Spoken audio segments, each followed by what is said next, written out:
They don't want to tell their boss that they are like heavily in pain. Like it's really hard for them to focus because this is so taboo. And I think women, we want to prove that we are equal to men. But I think it's not about being equal. It's about fact. Period can also be painful, and it's more difficult to work consistently when you're under heavy pain. And if we are able to talk about this with our boss, with our manager, and if he is educated also on that, then he can have a different way of managing. And I think it will bring so much to the table.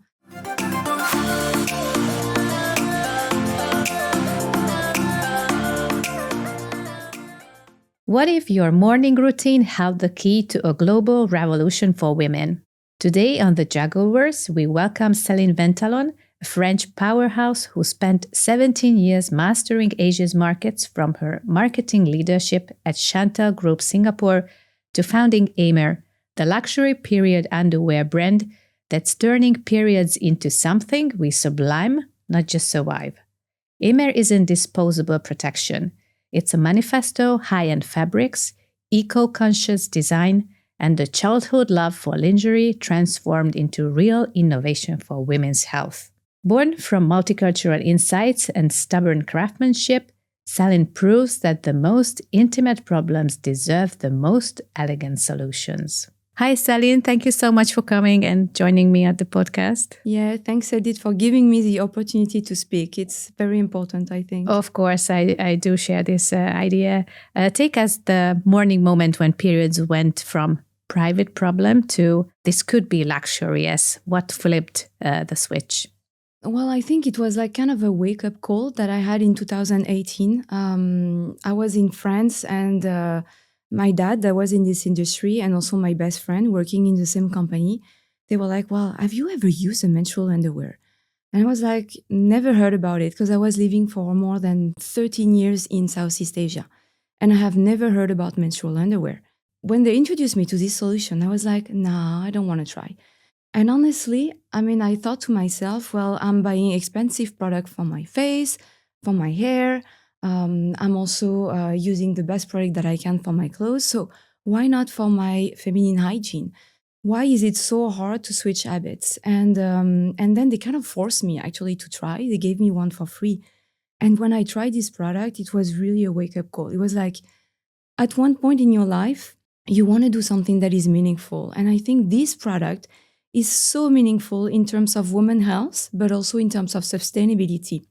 And as a mother of 3 children, I was like, I need to do something about it. So even if it's bringing the education to Southeast Asia or just simply selling the product and making a small difference, then I will do it. What was the most shocking for you in terms of women's health and using other products besides these lingeries?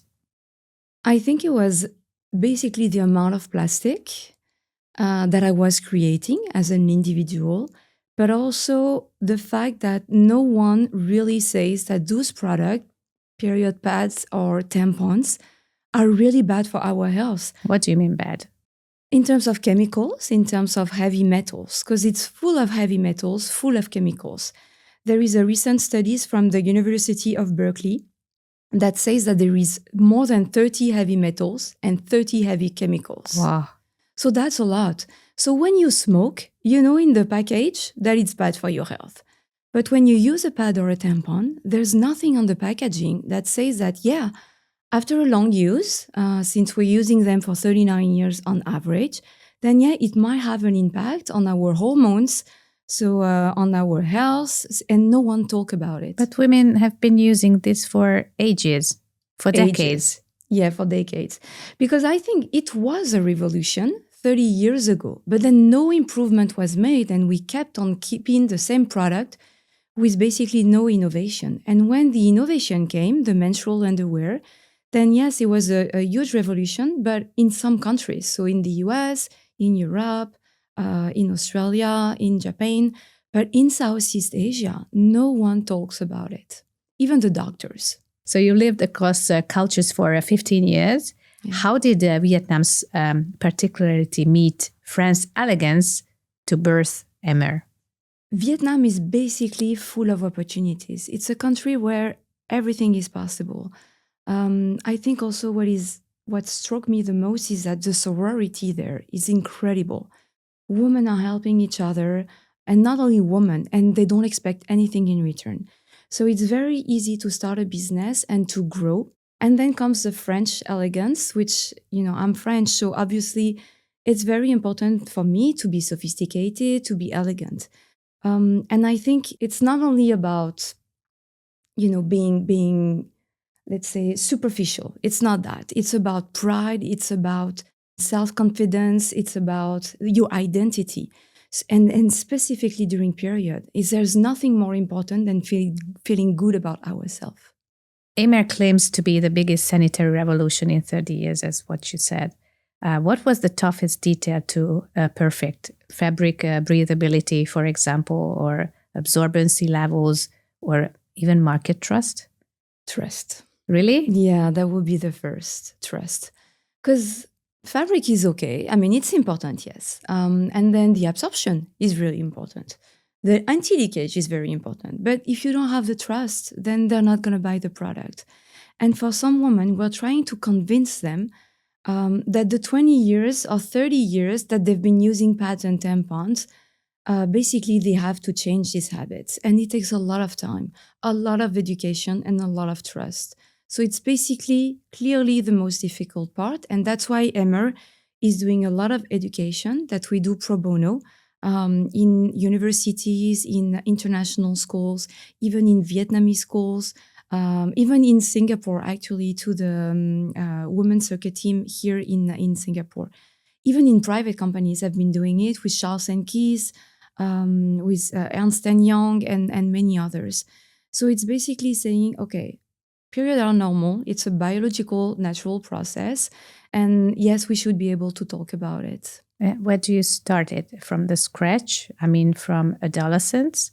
Or you also educate even more matured women as well? We do everything, because I think menopause is also a subject that is very silent. So we start from first period, so very, very young kids. And some of them have the period now at a very young age. So it's very important, even for the school, they have a responsibility to educate even for elementary girls, because all of they heard is their mom maybe suffering from pain or seeing the blood and they don't know what happens. So bringing the education at such a young age is very important. And then past this age, you become a young woman. So yes, clearly education through your mom, your friends is very important. Socials can be sometimes, information can be unclear, but definitely also for women aging after menopause, it's so important. Menopause, premenopause is also under silent for sure. We don't know what we're going to be going through. So it's very important to, let's say, to accompany the woman through all her life. How do you see? Is it a mission impossible to break through and get through these boundaries and borderlines? Because in a society like Vietnam, for example, I think there are many taboos around these myths and questions. Yeah, even in Singapore, to be honest, because we're being sold also in Singapore. And I can see the issue is the same in both countries. So the culture is there, and it's impure to have your period. So if you go to a pagoda, you cannot enter if you're under your period, which is kind of crazy because it feels like, you have to be ashamed or you're impure. So it's really, we have to fight against taboos, misconceptions. So it's a long path and it will take so much time unless a major player in this industry arrives, like in any market when it happens, and then they educate massively. But for us, we're still a very small startup. So educating, it's a very important part of our mission, but we know it's going to take times. Coming from Chantel's corporate polish, Yeah. What was one founder-only choice you made that a big brand never would have? I think it's definitely to focus on care and not scale. We're still a very small company, and what matters to me is to treat every woman with care, to understand every woman's needs. It can be in terms of body type, it can be in terms of emotions, it can be in terms of flow, in terms of pain, in terms of shame. So we're really trying to say, well, okay, we need to sell, but the more important is to care, building trust, and also educating for sure. What's a design secret in Émer that only someone who's lived women's realities would insist upon? So knowing that my dad was in this industry, I had access to obviously design that they were making in France. So that was kind of inspiring for me. But I think the needs in Vietnam or in Southeast Asia are general. I mean, are different. It can be, sometimes they need more basic design. They're less into elegance or sophistication. They really want something comfortable. But in every case, for all design that we have actually in our portfolio, it was very important to understand the needs that every woman might have, the concerns, and the preferences. So we have now panties for daytime, nighttime. We also have a thong. We have a menstrual swimsuit. We have different colors, different type of panties, high-waisted, low-waisted. So it's really for every woman to find what is best for her. As a mother of three, building a women's health brand, how has Émer changed your conversation with your kids? You have two sons. Two sons, yeah, and one daughter. And one daughter. Yeah. And I think this question might be also interesting from a boy's perspective, right? Yeah. But so it's not only on women and young women. No, and it has to be on both. We made one mistake one day. It was I had a workshop at the EIS, which is the European International School. And I organized a workshop with the school and we sent an invitation to all parents, but it was mother and daughter talk. And we had so many fathers complaining. They were like, why don't you open this conversation to us? Yeah, and so we never made that mistake again. So it was good because it made me realize that actually fathers also wants to know about what's going on in their daughter life. And so that made me realize that when we were doing workshop now, even in international school, I'm always asking for the boys and the girls. And it's the same for my own family. So there is no taboo at home. They don't associate period to something that is embarrassing, even my boys. I think it's part of life, which is amazing. And this is a cultural shift. And this is what I would like all the family to be, let's say, to follow our path, because to me, it's what is important. Open the conversation, educate as well, as much the boys as the girls. And they're very interested into it. I have a second story to tell. So it was with a workshop that we organized with the Australian International Schools. And it was for only high schools. And I say, well, I want the boys and the girls. And they were between 16 to sometimes 18 years old. So there was more than 150 boys and girls. When they arrived, the boys were sitting front row. I was like, what's going on? I mean, are they so interested in the subject? Yeah. And then, so we organize always a quizzes because I want to interact with them and I just want it to be a boring conversation. So we had a quizzes with a lot of questions on sustainability regarding pads and tampons, but also on women's health and also on the, let's say, the pain, the endometriosis, the urinary incontinence. And for all the question, Edith, I'm not lying. They were just raising their hands. And every time I was like asking them to answer, they had the right answers. And I was like, wow, to me, that was incredible. It was like, we need to give the education as well to the boys, and we need to give them a liberty of speech, like to express what they think about this subject. What is the earliest when you start this kind of type of education? What do you think? I started with one school in Vietnam with elementary. And I can see it's very important because for them, I ask them what will be the words that comes into their mind when we talk about menstruation. And one of the few words that came, but the first one was pain. Fear, shame, and blood. So I think that tells a lot on the education we need to bring. Émer saves women time. Less laundry, definitely. Yes. Less waste. Definitely. What's one way it's reshaped your own daily juggle? It's hard because as a mother of three, and then let's say company owner, it's really hard sometimes to switch from one side to the others. But I think the most important, even though I have stress, high level of stress, I think my kids are always like, "Mom, we're not the reason of your stress."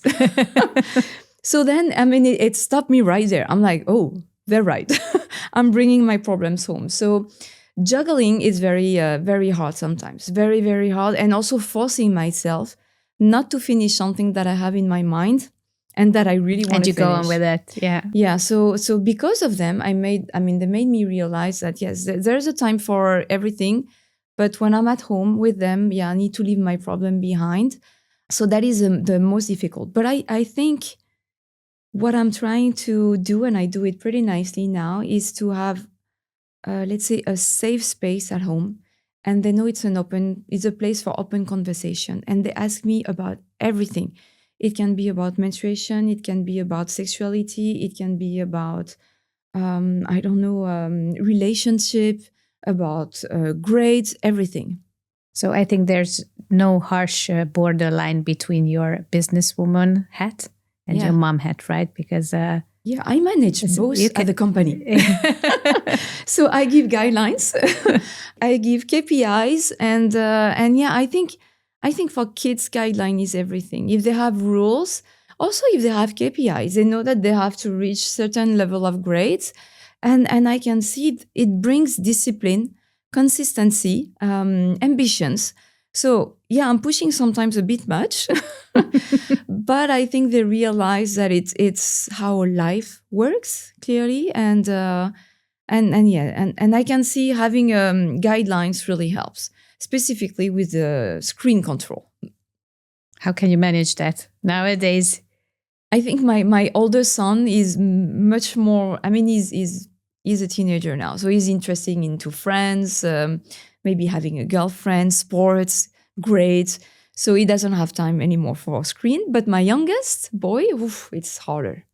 It's harder, definitely. What was the biggest corporate reflex you had to unlearn when you stepped out to build EMER on your terms? This is a tough question because as an entrepreneur, you always want to succeed. You always want the best for your company. Sometimes you want to go too fast and you're burning some steps. But I think I learned the hard way that if doors doesn't want to open, then they just don't want to open. Either because they will never open, or it's just not the right time. And I was spending so much energy, and I was like, because I have this culture of not giving up. But sometimes it's not about giving up. It's just about taking another path. And I learned it the hard way in 4 years. Definitely. Really? Yeah. And some doors that didn't want to open 4 years ago open without even any efforts 3 years after. Yeah, it must be depending on the timing as well. Yeah. Very much. Yeah. Very and much. I think everything happens for a reason. So when it's closed, it's closed. If you could banish one myth about periods for women, partners, husbands, boys, girls, anyone, or the industry itself, what goes first? That period are unpure. I think that would be the most important, and to live without shame, I think. Because so many girls also, and I've talked to so many when I was doing the workshop in private companies, they don't want to tell their boss that they're like heavily in pain, that they're, and like it's really hard for them to focus because this is so taboo. And I think women, we want to prove that we are equal to men. But I think it's not about being equal. It's about fact. Period can also be painful, and it's more difficult to work consistently when you're under heavy pain. And if we are able to talk about this with our boss, with our manager, and if he is educated also on that, then he can have a different way of managing his team. And I think this is so much, I mean, it will bring so much to the table. So opening our discussion on that is crucial in today's world, I think. Can you find partners for this mission? You mean men partners? I mean, generally, partners in order to change this kind of mindset. And Well, women, it's easy to have like other women that joins me, do workshop with me, join on the conversation. Also, gynecologists join me a few times on some workshop. But I will say for a man leader, manager, it's harder. why is it Much so? harder.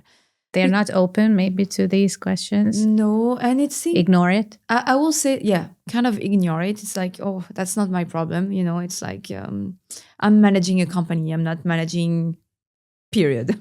But I think it's part of it. So there is one also example of the US national team, female soccer team, that won the World Cup a few years back.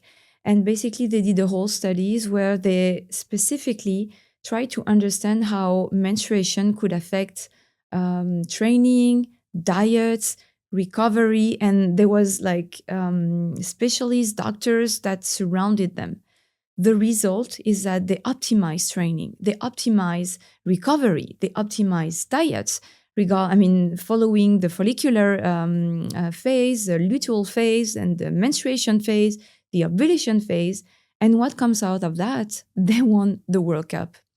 So I think it's the same for a manager in a company. If they know how to manage a woman better, if they know what woman is going through, then they can manage also, and they can optimize the work in let's say on a monthly basis. Definitely. And for the woman sketching her own Émer in her notes app between bedtime stories, what's your tiniest rebellion recommendation? This is sometimes it's very hard because in practice it's totally different compared to theory, right? Yeah, and the thing is, when I introduce this solution first, women are like, "Oh, this is great," and yeah, I want to try. But I don't have time for that. I don't have time, or it happens one time per month, and right? Too risky. Yeah, to try it out. Exactly.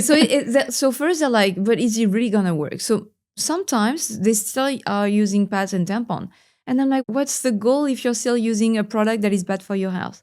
And sometimes it's like, "Oh, I missed it this time, so I will think it for the next cycle," and then they forget again. So it's like they find reason to postpone. But in reality, it's just changing a long-lasting habits. And also from Asia, from my experience, the most difficult part is the washing. They don't want to wash.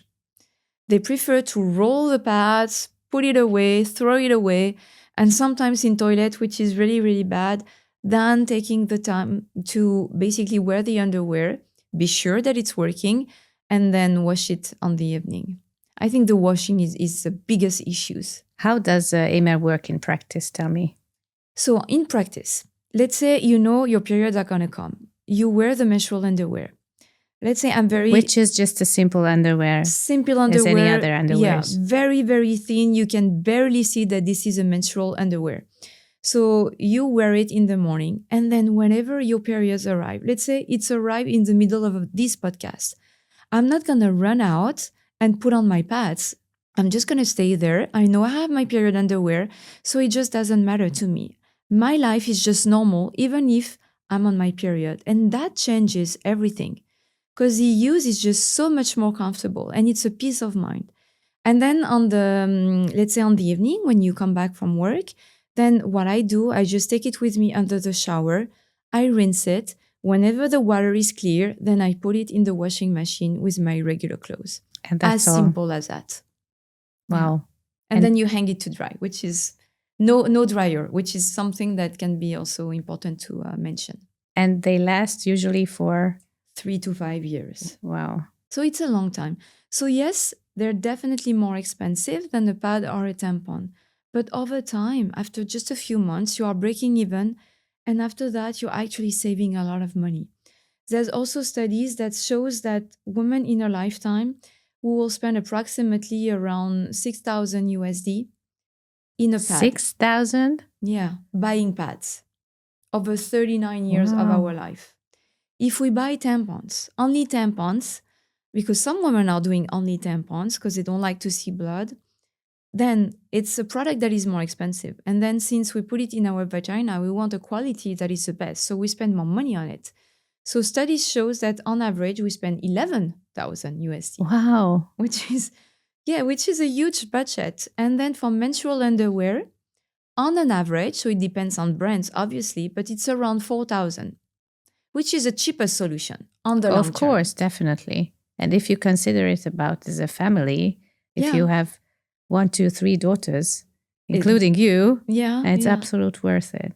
Yeah, and then talking about sustainability, Edith, it's crazy. I think people don't realize that we are 4 billion women on Earth. We all menstruate. We are all creating waste that we don't want to create, but we have no choice, right? And I was shocked when I heard that pads and tampons are in the top 10 of plastic pollution in the world. This is a shocking fact. Yeah, and they cannot be recycled. I talked to many industrials, and pads and tampons are basically, we stain when we use it. And it's only a 3 hours product, which is a totally disposable product that is of use for 3 hours only. So then cannot be recycled because of the blood stain. So it's either being incinerated, worst case scenario is toilets, or it's being thrown away in landfill. So what do we do with this? And as a woman, for example, you and I, in our lifetime, we will use approximately 17,000 pads and tampons. 17,000. Yeah, it's a mountain. It is. Yeah.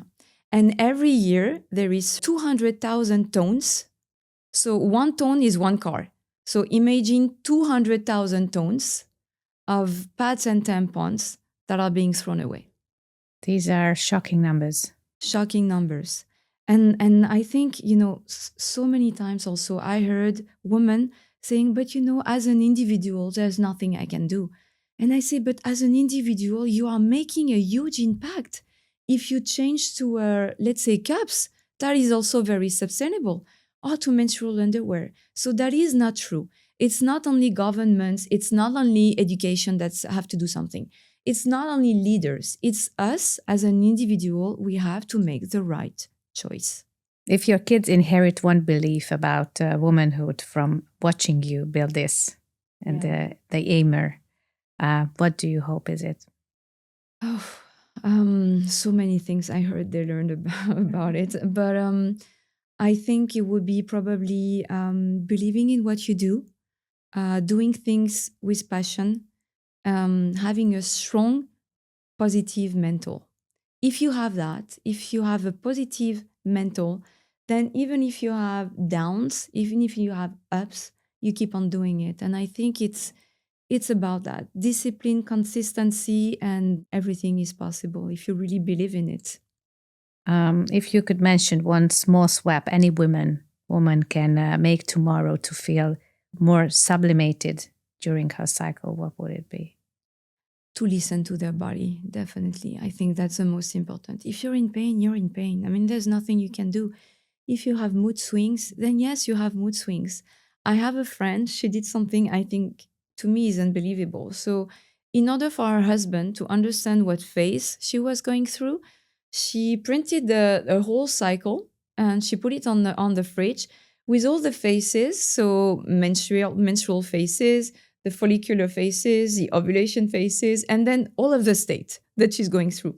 And she put a magnet on wherever she is so that her husband can exactly know, if this is sensible, or if he can speak freely. And so I think it's all about understanding each other, listening to each other, and supporting each other. This is quite a scientific approach, what your friend did, right? Yeah. But she was tired of it. She was like, why can't you understand me?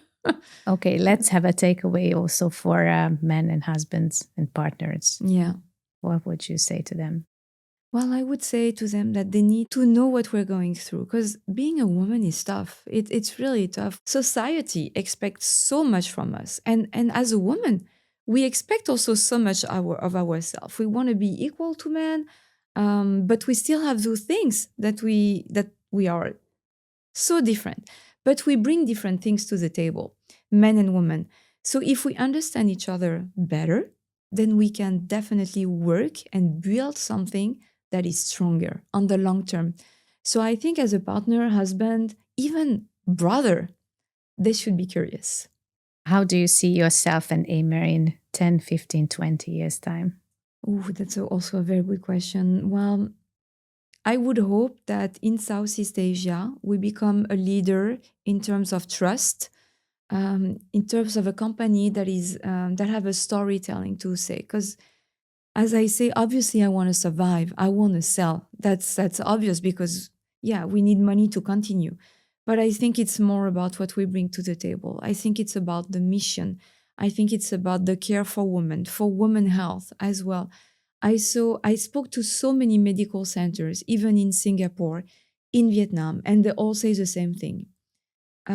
Pelvic cancers is on the rise. Breast cancers is on the rise. Endocrine disruption is on the rise. And for how long? 30 years. So it's like there's a link. We know it. We all know it. So definitely spreading the words, talking about education, talking about better product, cups, menstrual underwear, and maybe new innovative product that will come back in the future. But this is definitely something that we need to talk more about. And when I see that in the world, the budget in terms of research for women health is so small, it's like we need to do much better. And I think one thing that I want to add in order to close this discussion is that I've been through up and downs in my life, specifically since the last 5 years. And I want to say to every woman that is stuck somewhere, that feels trapped, that is afraid of losing everything, that it's possible. Yes, maybe they will have to give up on some things, but the freedom that they will get out of it is worth anything else. And yes, they will start again, they will be successful again, they will meet new people again. So hope is there, and they have to believe in themselves. So once you believe in yourself, then I believe everything is definitely possible. Céline, much better. Thank you so much for coming and joining me on the podcast. Yeah, thank you so much, Edith, for giving me a voice. To our incredible Juggleverse community, thank you for being here week after week, for sharing these stories with women who need them most, and for proving that motherhood and ambition aren't opposites, they are rocket fuel. If you haven't subscribed yet, now it's your moment. Hit that button on YouTube, Spotify, Apple Podcast, or wherever you are listening, because every click brings another woman into this circle of real talks and bold moves. Find Céline on LinkedIn and Émer on its website, links in the description. The Juggleverse, where we keep juggling work, motherhood, and wild dreams, and somehow make it all, at least, look magical.